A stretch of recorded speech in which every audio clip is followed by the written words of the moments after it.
Passenger trains are once again rolling through some of Canada's most breathtaking scenery. A private company has picked up where Via Rail left off when it cut service 3 years ago.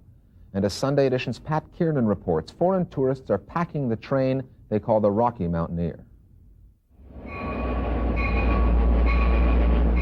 4 years ago, Via Rail passenger trains were a frequent sight through the Rocky Mountains. Today, northern communities like Edmonton and Gizbert are served only 3 times a week, and the southern route through Calgary and Banff is no longer on Via's map at all. The rail service cutbacks were devastating to communities along the route. The tourists and their money vanished. It's a chilly, wet Sunday morning in Banff.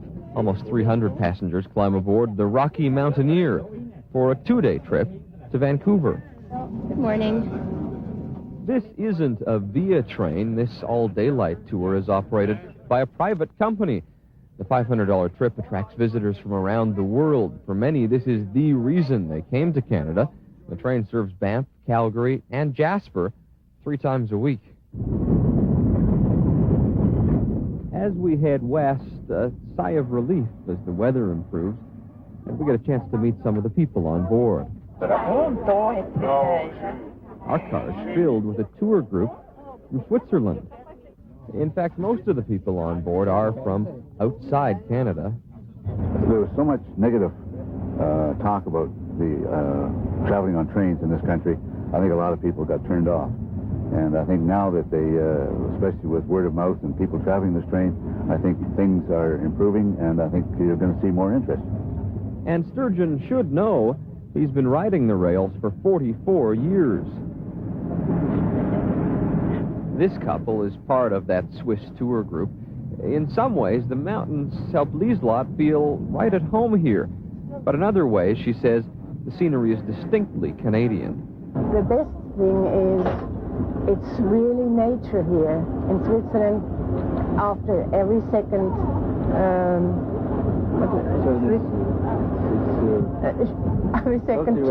yes, it's cultivated and you see a house. And here it's just nature, which is so beautiful. For other travelers, engineering is as much an attraction as the scenery. Van Sternberg is paying close attention to the bridges and tunnels of this railway.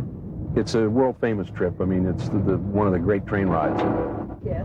He's here from Michigan with his family. They started their Canadian holiday in Toronto, rode a Via train to Edmonton, then picked up the Rocky Mountaineer in Banff.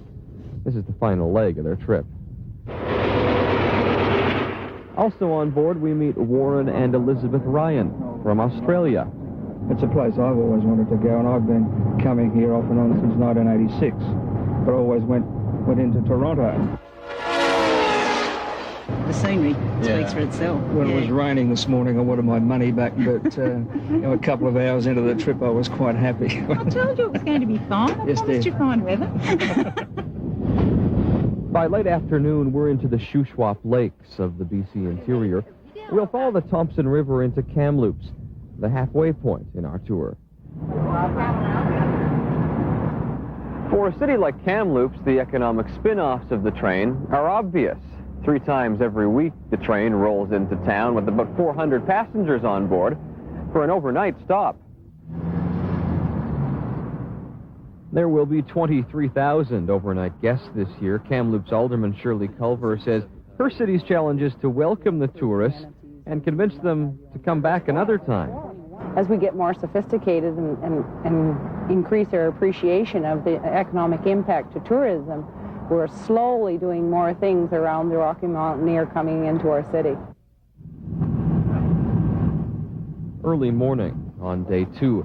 After our overnight stop, the train is off toward Vancouver, again following the Thompson. Now we're leaving the Thompson River and we're going on to the Fraser being the muddy waters. So keep your eyes open on the left, and then again on the bridge on the other side, on the right-hand side, you'll see it also.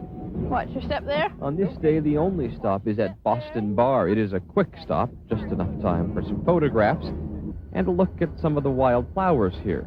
We're checking the fauna right now. I thought yesterday was great.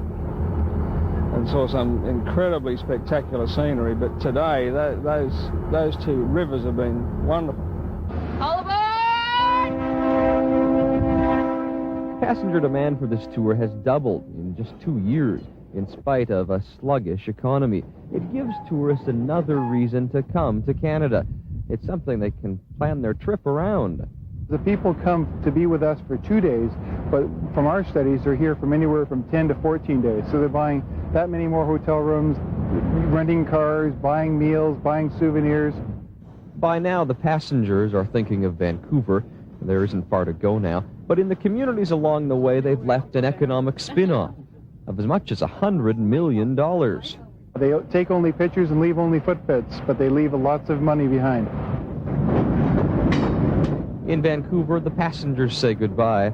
Time enough for a service stop and a crew change. In the morning, the Rocky Mountaineer will head west once again. For Sunday Edition, I'm Pat Kiernan in Vancouver.